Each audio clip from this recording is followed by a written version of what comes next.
ముక్తిని ప్రసాదించేటువంటి దీపము.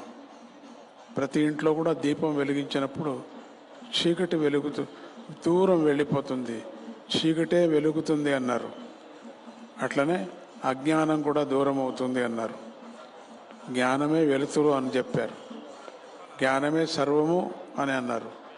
అటువంటి దివ్యమైనటువంటి కార్తీక మాసంలో దీపాన్ని వెలిగించటంతో ఆరోగ్యానికి మంచిది, జ్ఞానానికి మంచిది, ఈ ప్రపంచంలో ఉండేటువంటి సమస్త జీవులకు కూడా మంచిది కలుగుతుందని దీపాన్ని గురించి ఎన్నో ఉపనిషత్తులు, పురాణాలు కూడా మనకు తెలిపాయి.